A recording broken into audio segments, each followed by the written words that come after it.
Madame la Présidente, Mesdames et Messieurs. Madam Chairman, ladies and gentlemen, I thank you very much for the occasion to be with you today to celebrate the 30th anniversary of the Schiller Institute, which constitutes, in my opinion, a venue for dialogue on development, social justice, humanitarian cooperation, politics and economy, and international affairs, as well as the prevention of regional conflicts. I am sure that this conference will contribute to advance the discussions.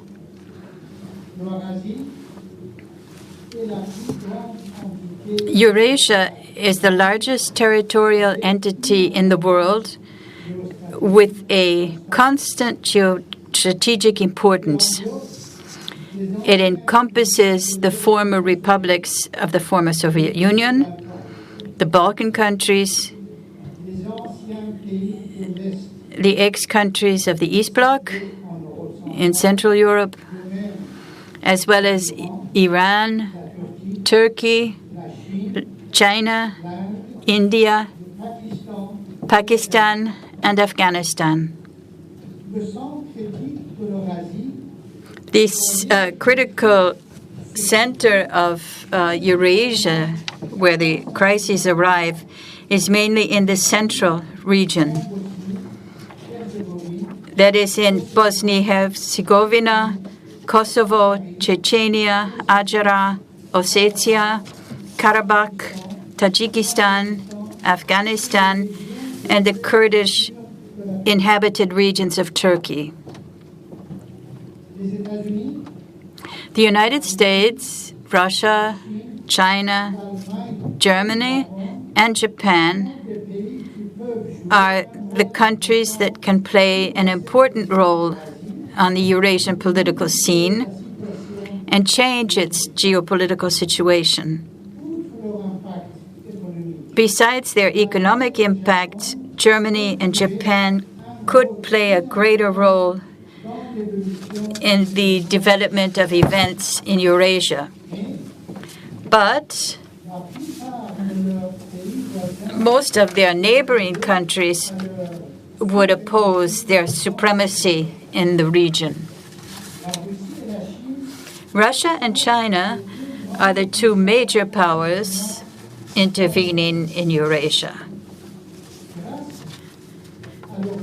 Due to their historical position and to the international political scene, no foreign actor acting alone can weaken their historical role in the region. One of the main objectives of the United States is to prevent the unification of Eurasia under the control of any one single power. They fear that were a single power to take over Eurasian reserves, that would change the worldwide balance of power to the detriment of their interests. In fact, the strategic future of the United States and Europe depends on two factors. First, the evolution of the participation of NATO members after the end of the Cold War. Secondly, the Russia's capabilities to become more powerful and to play the principal role in that region.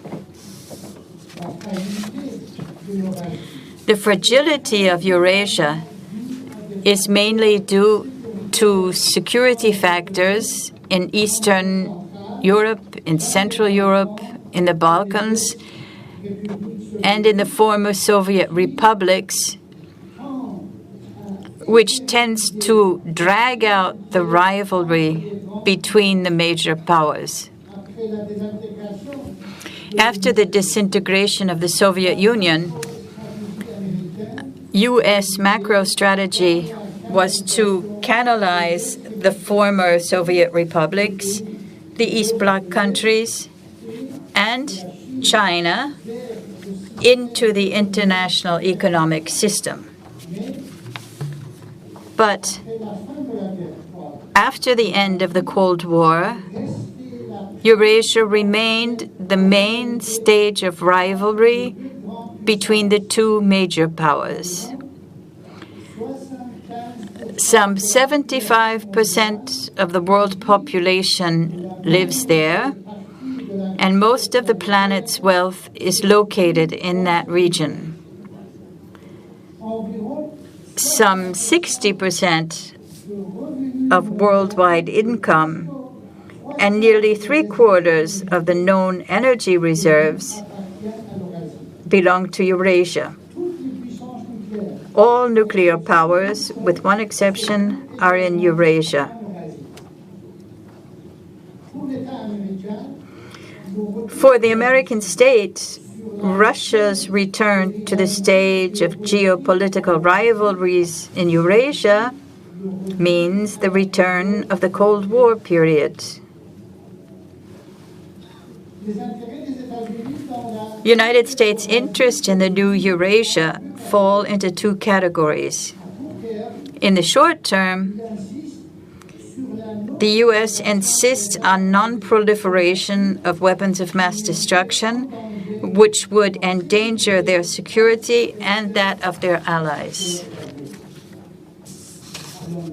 In the long term, they are attempting to block the influence of rival major powers or any opposition to American values and interests in Eurasia. Russia and China are the two powerful countries having common borders with Central Asia and the Caucasus, and with the capacity to jeopardize American interests in the region. The strategic appeal of Central Asia is not something new.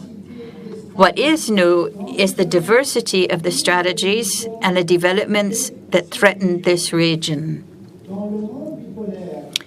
In the bipolar world after the Second World War, the wall between East and West formed the strategic line separating the two blocs.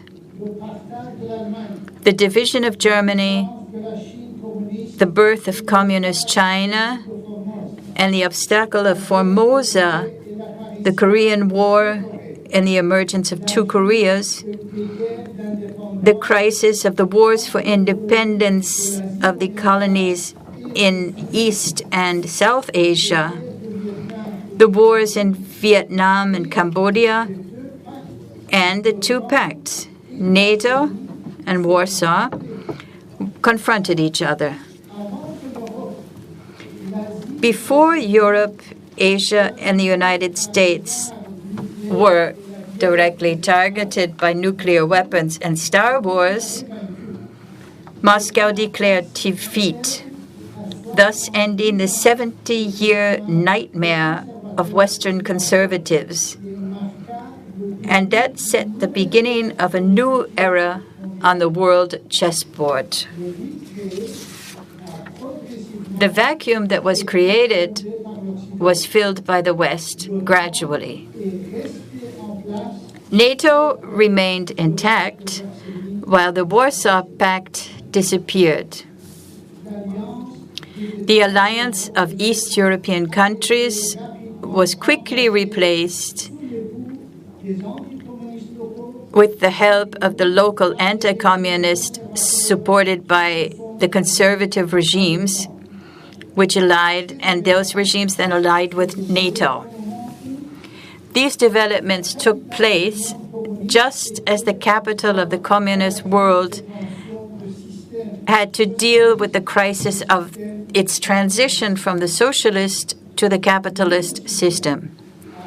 The new system, under Western control, set up over a huge territory the Russian Federation and 14 independent republics. Like London in 1945, Russia created a commonwealth with these new republics in order to preserve its supremacy. More than 20 years after the fall of that regime, the base of the Russian Navy in the Black Sea is on Ukrainian territory, while the largest pipeline bringing Russian oil and gas to Europe crosses the same territory.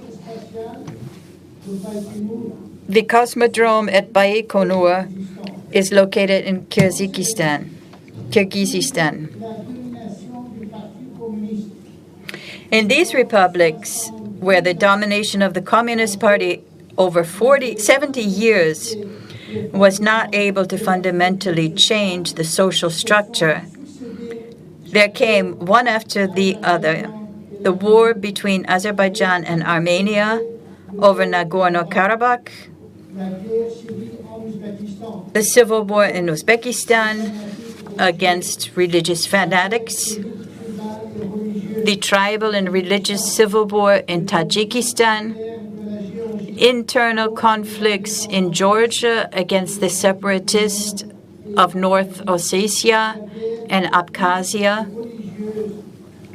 the ethnic and religious war in Chechnya against the republic backed by Moscow, to which we should add the conflicts between Moscow and some of the republics that form Russia's economic and military axes, such as the current situation in Ukraine, which Natalia just cited. The closest republics, which before the disintegration of the Soviet Union were Russia's industrial centers and trade routes with the West, became, with the support of Washington, and thanks to the Velvet Revolutions, they became Russia's rivals. Gradually, NATO and the European Union have been advancing toward those territories.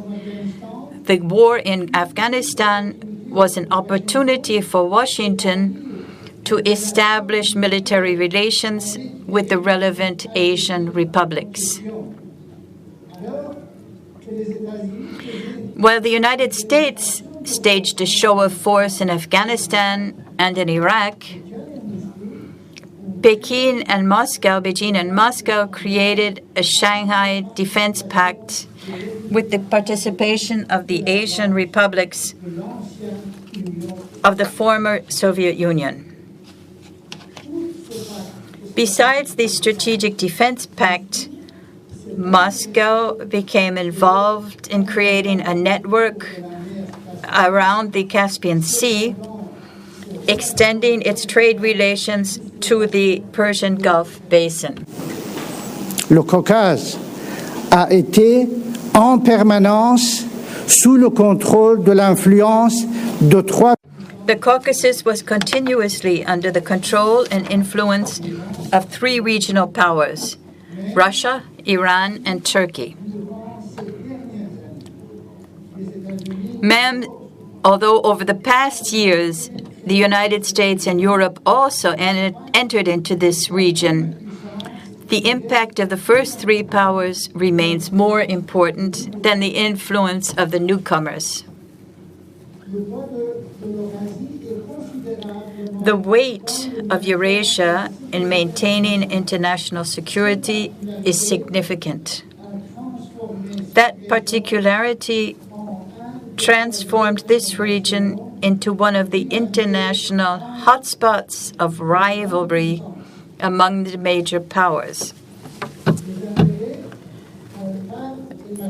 The palpable material interest The common threats and preoccupations, the common cultural values, the historical backgrounds and geographical location of Eurasian countries led to the establishment of geopolitical relations among the countries of the region and will likely lead to future forms of cooperation.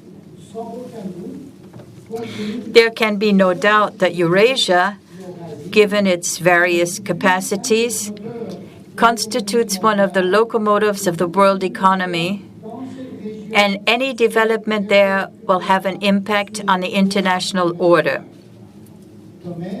Likewise, Eurasia is plagued by many difficulties, such as terrorism, extremism, drug traffic, economic and political backwardness, ethnical tensions, border and religious tensions, environmental problems, and political conflicts that challenge the region's stability and security. To meet these challenges, growing cooperation and the proper use of the region's resources are more than indispensable. To conclude quickly, we would recall that the destiny of 6 billion human beings is in the hands of a few powers that are constantly competing to secure their domination. To reorganize the world outside of the major powers' will to dominate and of the conflicts thus generated, the United Nations Charter remains, to this day, the civilized world's most efficient asset to manage the will of the major powers' alliances. Thank you.